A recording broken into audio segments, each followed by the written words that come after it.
हमने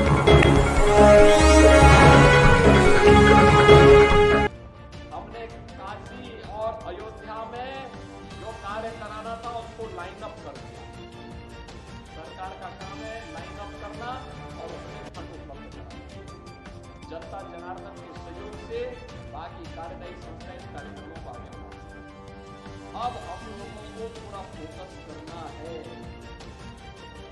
ब्रज पर। अब ब्रज भूमि पे हम पूरा पैसा देने जा रहे हैं।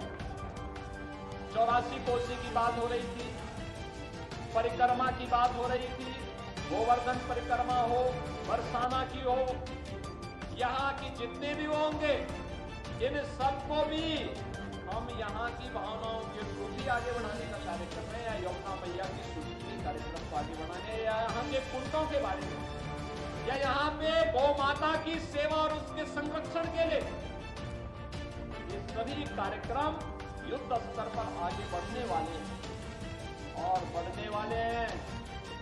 इसके लिए आवश्यक है कि यहाँ से चुनाव जीत करके भी तीसरी बार पिछले 2 रिकॉर्ड को तोड़ते हुए हेमा मालिनी जी की संसद में गया।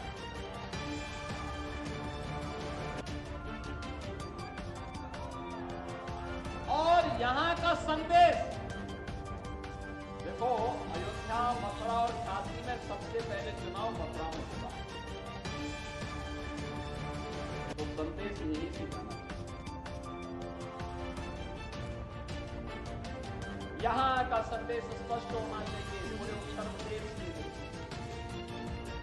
अयोध्या में रामलला का विराजमान हो गया है, काशी का काम भी हो गया है।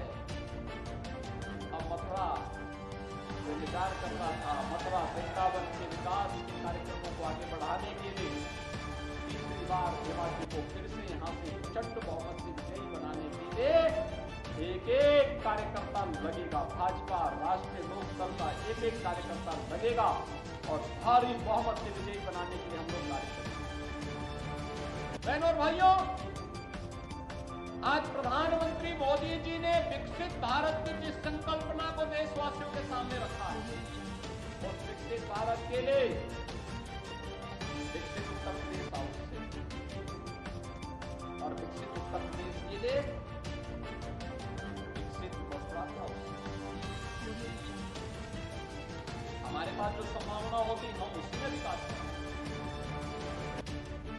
जो संभावना होगी उसमें हम विकास करेंगे। जो क्षेत्र हमारे लिए सबसे सरल होगा, सबसे आसान होगा, उसमें हम कार्य करेंगे। हमारे पास सबसे अच्छा है स्पिरिचुअल टूरिज्म, हम उसको विकसित करेंगे। यमुना मैया में इसकी स्तुति के साथ साथ जो कुछ भी अन्य कार्य करने होंगे हम लोग करेंगे। यमुना मैया की साक्षात कृपा हम पर बरसती है। आपने पिछली बार वैष्णव कुंभ को देखा होगा, इतना शानदार तरीके से हुआ था। कुंभ का आयोजन से लेकर के कार्यक्रम के समारोह तक, पूर्णाहुति तक कोई विघ्न बाधा नहीं। और जैसे कुंभ की पूर्णाहुति होती है उसके बाद पूरे देश के अंदर कोरोना महामारी की चपेट में कैसे देश आया था, उस समय कितना लग रहा था। आप सोचो अगर यहाँ पे कुंभ के दौरान होता क्या स्थिति होती। लेकिन हम सब सौभाग्यशाली यमुना मैया की कृपा से, राधे रानी की कृपा से, कृष्ण कन्हैया की कृपा से ये सारे कार्यक्रम हमारे सफल संपन्न हुए और हम सभी कार्यक्रमों को आगे बढ़ाना है। और इसीलिए यहाँ के विकास के लिए कहा जाता है कि जितना कुछ कर लें वो कम होगा। और यहाँ की पहचान को इसलिए हमने कभी रंगोत्सव की कला को, संस्कृति को, राष्ट्रीयता को या किसी जाति को टारगेट नहीं कर सकते। और अगर कोई करने का प्रयास कर रहा है तो अपने लिए खड्डा स्वयं खोद रहा है। ये तो हमारी मथुरा वृंदावन की भूमि तो कला की भूमि है। भगवान कृष्ण के बारे में कहा जाता है, हमारे कृष्ण कन्हैया के बारे में कहा जाता है, जिन्होंने 16 कलाओं के साथ ही अपना अवतार लिया था। जब 16 कलाओं के साथ, संपूर्ण कलाओं के साथ अवतार लिया था तो कला का सम्मान करने का इससे अच्छी भूमि दूसरी कौन हो सकती है।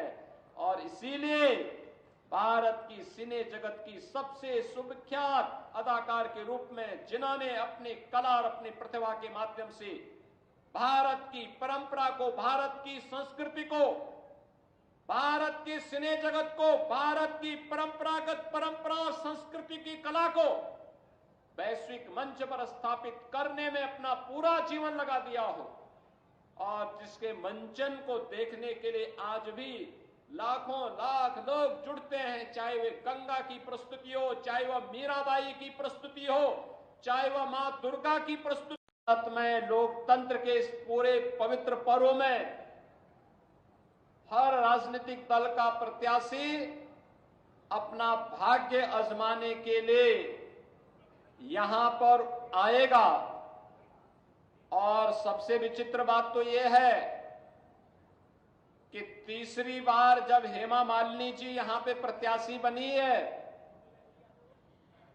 तो किसी भी अन्य दल के पास प्रत्याशी ढूंढे हुए नहीं मिल रहा है, उधार में प्रत्याशी ला रहे हैं, और उन लोगों को उधार में भी प्रत्याशी नहीं मिल पा रहे हैं तो कांग्रेस के नेता अपना आपा खो चुके हैं। अब भारत की मातृशक्ति के प्रति अपमानजनक टिप्पणी करके आधी आबादी का अपमान करने पर उतारू हो चुके हैं। लेकिन इन कांग्रेसियों को और इंडी गठबंधन के लोगों को इस बात की जानकारी होनी चाहिए, ये राधे रानी की भूमि है, यमुना मैया की कृपा इस भूमि पर है। अगर आधी आबादी का अपमान करोगे तो आधी आबादी ही नहीं बल्कि पूरा भारतवर्ष उन्हें ऐसा सबक सिखाएगा कि आगे से वे राजनीति करने लायक नहीं बच पाएंगे।